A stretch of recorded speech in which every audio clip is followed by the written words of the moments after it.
ലഹരി പിടിപ്പിച്ച മനുഷ്യരെക്കുറിച്ച് ഒരു പുസ്തകം എഴുതണം എന്ന് തീരുമാനിച്ചപ്പോൾ ലഹരിക്ക് കുട്ടിക്കാലം മുതലേ കേട്ട് ശീലിച്ച ഒരു പേര് അതിൻ്റെ ടൈറ്റിലാവണം എന്ന ആഗ്രഹത്തിലാണ് കഞ്ചാവ് എന്നീ പുസ്തകത്തിന് പേരിടുന്നത്.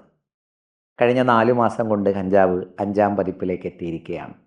5000 പേർ ഇക്കാലയളവ് കൊണ്ട്, ഈ കുറഞ്ഞ കാലയളവ് കൊണ്ട് കഞ്ചാവ് വായിച്ചു എന്നതാണ് പിറന്നാളിന് മോഹൻലാലിന് കൊടുക്കാൻ കഴിഞ്ഞതിൽ വെച്ച് വ്യക്തിപരമായി ഏറ്റവും വലിയ സമ്മാനം എന്ന് ഞാൻ വിചാരിക്കുന്നുണ്ട്. കഞ്ചാവ് ആരംഭിക്കുന്നത് രഹസ്യകാമനകളുടെ കഞ്ചാവ് ചെടി എന്ന ആർട്ടിക്കിളിലാണ്. ഈ ആർട്ടിക്കിൾ ലാലിനെക്കുറിച്ചുള്ളതാണ്. എന്നെ ലഹരി പിടിപ്പിച്ച മനുഷ്യരുടെ ക്രമം ഏത് രീതിയിൽ തുടങ്ങിയാലും ലാലിൽ നിന്നാണ് ഞാനത് ആരംഭിക്കുക. ലാൽ അത്രമേൽ എൻ്റെ വ്യക്തി അനുഭവങ്ങളുമായി ചേർന്ന് കിടക്കുന്ന, എനിക്കെക്കാലവും ഏറ്റവും പ്രിയപ്പെട്ട ഒരാളാണ്. ഞാൻ ഇന്നോളം ജീവിച്ച കാലത്തിന് ഞാനിടുന്ന പേര് പോലും ലാൽ നൂറ്റാണ്ട് എന്നാണ്.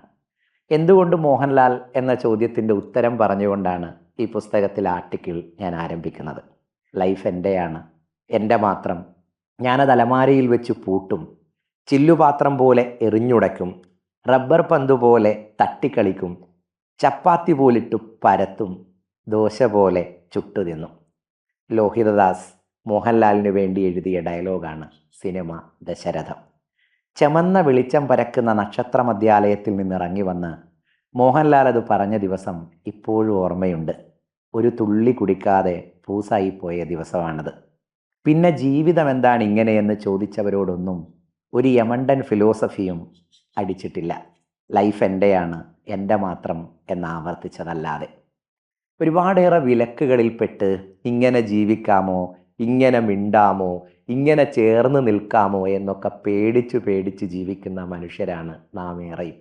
ആ പേടികൾ കൊണ്ടാണ് നാം നമ്മളുടെ സുന്ദര ജീവിതത്തെ പലപ്പോഴും റദ്ദ് ചെയ്ത് കളയുന്നത് എന്ന തോന്നൽ എനിക്കുണ്ട്. അതിനു മുമ്പിൽ വന്നു നിന്ന് ലൈഫ് എൻ്റെയാണ്, ഞാനതെൻ്റെ ഇഷ്ടം പോലെ ജീവിക്കും എന്ന് പറഞ്ഞ ഫിലോസഫിയേക്കാൾ വലിയ ഒരു ഫിലോസഫിയും ജീവിതത്തിൽ ഇന്നോളം ഞാൻ കേട്ടിട്ടില്ല. എഴുതിയത് ലോഹിതദാസ് ആണെങ്കിലും ലാലത് പറയുമ്പോഴാണ് അതെൻ്റെ ഉള്ളിൽ വന്ന് തറയ്ക്കുന്നത്. അത് ലാലായതുകൊണ്ട് മാത്രമാണ്. കുട്ടിക്കാലം മുതൽ സിനിമയാണ് ഏറ്റവും കൂടുതൽ പ്രലോഭിപ്പിച്ച ഒന്ന് എന്നതുകൊണ്ട് തന്നെ മോഹൻലാലും മമ്മൂട്ടിയും വലിയ പർവ്വതാകാരങ്ങളായി നമ്മളുടെ എല്ലാവരുടെയും മുമ്പിലുണ്ട്. മമ്മൂട്ടിയും മോഹൻലാലും തമ്മിലുള്ള അടിസ്ഥാനപരമായ വ്യത്യാസം എന്താണ് എന്ന് എന്നോട് ചോദിച്ചാൽ ഞാൻ പറയുക, നാം ജീവിക്കുന്ന ജീവിതമാണ് മമ്മൂട്ടി എന്നാണ്. ഒരു മലയാളി പുരുഷൻ എന്തൊക്കെ ചെയ്യുമോ അതൊക്കെ മമ്മൂട്ടിയിലുണ്ട് എന്ന തോന്നൽ എപ്പോഴും എനിക്കുണ്ട്. മമ്മൂട്ടിയുടെ നൃത്തത്തെ നാമൊക്കെ എപ്പോഴും കളിയാക്കാറുണ്ട്. ഒരുപാടേറെ അത്ഭുതങ്ങൾ നമ്മളുടെ മുമ്പിൽ തിരശീലയിൽ ആവിഷ്കരിച്ച ഒരു മഹാനടന് നൃത്തം മാത്രം വഴങ്ങാത്ത ഒന്നാവും എന്ന് ഞാൻ വിചാരിക്കുന്നില്ല. എന്നിട്ടും മമ്മൂട്ടി എന്താണ് ഇങ്ങനെ നൃത്തം ചെയ്യുന്നത് എന്ന് ആലോചിക്കുമ്പോഴൊക്കെ എനിക്ക് കണ്ടെത്താൻ കഴിഞ്ഞിട്ടുള്ള ഉത്തരം, മമ്മൂട്ടി നൃത്തം ചെയ്യുന്ന പോലെ നമുക്ക് നൃത്തം ചെയ്യാൻ കഴിയും. ഒരു മലയാളി പുരുഷൻ എങ്ങനെയാണോ നൃത്തം ചെയ്യുന്നത് അതിനെയാണ് മമ്മൂട്ടി സിനിമയിൽ ആവിഷ്കരിച്ചത്. നാം നൃത്തം ചെയ്യുന്നതിനെ, നാം പ്രേമം പറയുന്നതിനെ ഒക്കെ അല്ലെങ്കിൽ നമ്മളുടെ വിങ്ങലിനെ പൊട്ടിക്കരയുകയല്ല പലപ്പോഴും നാം നമ്മളുടെ ജീവിതത്തിൽ ചെയ്തിട്ടുള്ളത്. പലപ്പോഴും വിതുമ്പുകയാണ് ചെയ്തിട്ടുള്ളത്. ആ വിതുമ്പൽ മമ്മൂട്ടിയിൽ കാണാൻ കഴിയും. ലാല് ചെയ്യും പോലെ ഐ ലവ് യു എന്ന് അലറി വിളിച്ച് പിന്നാലെ ഓടുകയല്ല നാം ചെയ്തിട്ടുള്ളത്. വളരെ പതിയെ അടുത്ത് ചെന്ന് ഇഷ്ടമാണ് എന്ന് പറയാൻ ശ്രമിക്കുകയാണ് നാം ചെയ്തിട്ടുള്ളത്. അത് മമ്മൂട്ടിയിലാണ് നമുക്ക് കണ്ടെത്താൻ കഴിയുക.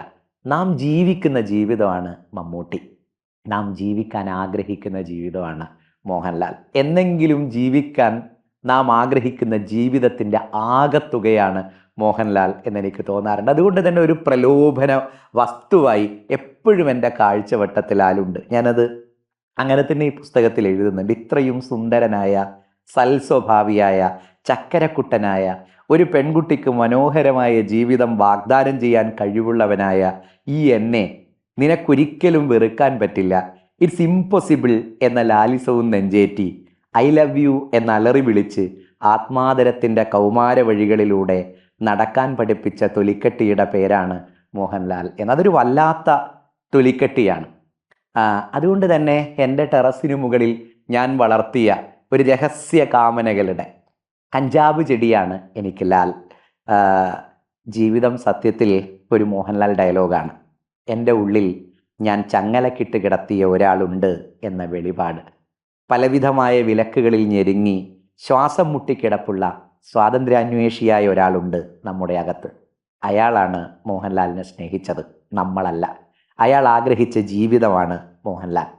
ആരാണ് മോഹൻലാൽ എന്ന ചോദ്യത്തിന് ഒറ്റ വാക്കിൽ പറയാവുന്ന ഉത്തരം ലോകവിപണി കണ്ടതിൽ വെച്ച് ഏറ്റവും വീര്യമുള്ള ഒരു ലഹരി മരുന്ന് എന്നാണ്. എനിക്ക് ആരാണ് ലാലേട്ടൻ എന്ന ചോദ്യത്തിൻ്റെ ഉത്തരവും ഇത് തന്നെയാണ്. നട്ടുവളർത്തിയ രഹസ്യകാമനകളുടെ ഒരു കഞ്ചാവ് ചെടിയുണ്ട് ടെറസിന് മുകളിൽ, അതിൻ്റെ പേരാണ് മോഹൻലാൽ. അപ്പോഴും ലാലിനെ കുറിച്ച് മുമ്പിൽ വരാറുള്ള ഒരുപാടേറെ ചോദ്യങ്ങളുണ്ട്. അത് പലപ്പോഴും രാഷ്ട്രീയ ശരികളെക്കുറിച്ചുള്ള ചോദ്യങ്ങളാണ്. ചെക്ക് റിപ്പബ്ലിക്കിൻ്റെ ഒരു കവിയുണ്ട്, മിറോസ്ലാവ് ഹോലുബ് എന്നാണ് ആ കവിയുടെ പേര്. ഹോലുബ് ഒരു കവിതയിൽ പറയുന്നുണ്ട്, കവിയാണല്ലേ എന്ന് ചോദിച്ചു തുടങ്ങുന്ന ഒരു കവിതയുണ്ട് ഹോലുബിൻ്റെ. ആ കവിതയുടെ ആശയം ഇങ്ങനെയാണ്: കവിത എഴുതുമ്പോൾ മാത്രമാണ് നിങ്ങൾ കവി. കവിത എഴുതാത്ത 1000 കാര്യങ്ങൾ നിങ്ങൾ ജീവിതത്തിൽ ചെയ്യുന്നുണ്ട്. നിങ്ങളൊരു ഗുമസ്തൻ്റെ ജോലി ചെയ്യുന്നുണ്ടാവും, അപ്പോൾ നിങ്ങളൊരു ഗുമസ്തനാണ്. നിങ്ങൾ ആശാരിപ്പണി ചെയ്യുമ്പോൾ നിങ്ങൾ ആശാരിയാണ്. നിങ്ങൾ മാർക്കറ്റിൽ സാധനം വാങ്ങാൻ പോകുമ്പോൾ നിങ്ങൾ കവിയല്ല. നിങ്ങൾ വീട്ടിൽ ജോലി ചെയ്യുമ്പോൾ നിങ്ങൾ കവിയല്ല. പക്ഷെ കവിത എഴുതി തുടങ്ങിയാൽ നിങ്ങളെ എല്ലാവരും കവി എന്നാണ് വിളിക്കുന്നത്. നിങ്ങൾ ഉടനീളം കവിയാണ് എന്നാണ് ആളുകളുടെ തോന്നൽ എന്ന് മിറോസ്ലാവ് ഹോലുബ് കളിയാക്കി എഴുതിയ ഒരു കവിതയുണ്ട്. ആ കവിതയാണ് സത്യത്തിൽ നമ്മളുടെ എല്ലാം ജീവിതം എന്നെനിക്ക് തോന്നാറുണ്ട്. നോവൽ എഴുതുമ്പോൾ മാത്രമാണ് ഒരാൾ നോവലിസ്റ്റ്, പക്ഷേ നാം അടിമുടി അയാളെ നോവലിസ്റ്റായാണ് കാണുന്നത്. അതുകൊണ്ട് തന്നെ അയാൾ ജീവിതത്തിൽ ചെയ്യുന്ന മറ്റു 100,000 കാര്യങ്ങളെ ഒന്നും നമുക്കിഷ്ടമല്ല. നമുക്കയാൾ ഉടനീളം നോവലിസ്റ്റാണ്. ഒരാളും ഉടനീളം അയാളല്ല എന്ന് കൽപ്പറ്റ നാരായണ മാഷിൻ്റെ ഒരു കവിതയുണ്ട്. അതുപോലെ തന്നെയാണ് രാഷ്ട്രീയ ശരികൾ വെച്ച് മനുഷ്യനെ കാണുന്നതിൻ്റെ അപകടം എന്നെനിക്ക് തോന്നാറുണ്ട്.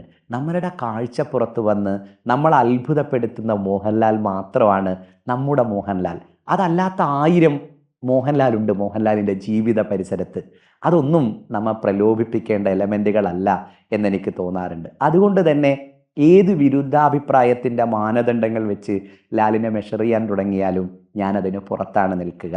എനിക്കെപ്പോഴും എൻ്റെ കുട്ടിക്കാലം മുതലേ എന്നെ പൊതിയാൻ ശ്രമിച്ച മൊറാലിറ്റികളെ മുഴുവനും തട്ടിക്കളയാൻ എന്നോട് വിദൂരത്തെവിടെയോ നിന്ന് പറഞ്ഞുകൊണ്ടിരുന്ന ഒരാളുടെ പേര് തന്നെയാണ് മോഹൻലാൽ. അതും ഞാൻ കഞ്ചാവിൽ എഴുതുന്നുണ്ട്.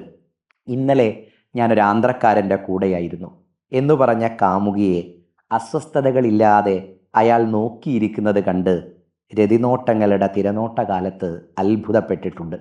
മുഖങ്ങളുടെ എണ്ണം അങ്ങനെ കൂടിക്കൊണ്ടിരിക്കുകയല്ലേ എന്ന് ശാന്തനായി ചോദിക്കുന്ന കാമുകനെ കണ്ട്. അന്നു പെയ്ത മഴയിലാണ് അതുവരെ പഠിച്ച മൊറാലിറ്റികളെ കഴുകിക്കളഞ്ഞത്. ഇങ്ങനെ ജ്ഞാനസ്നാനപ്പെടുത്തിയ തേൻതുമ്പിയുടെ പേരാണ് മോഹൻലാൽ. ഇഷ്ടം വൈകിട്ടെന്താണ് പരിപാടി എന്നൊളികണ്ണിട്ട് ചോദിക്കുന്ന മോഹൻലാലിനെ തന്നെയാണ് പിൽക്കാലം ചുറ്റും നിറച്ച മനുഷ്യരെല്ലാം ഏറിയും കുറഞ്ഞും ഇങ്ങനെയായിരുന്നു. ഏറിയും കുറഞ്ഞും അവരെല്ലാം മനുഷ്യരായിരുന്നു.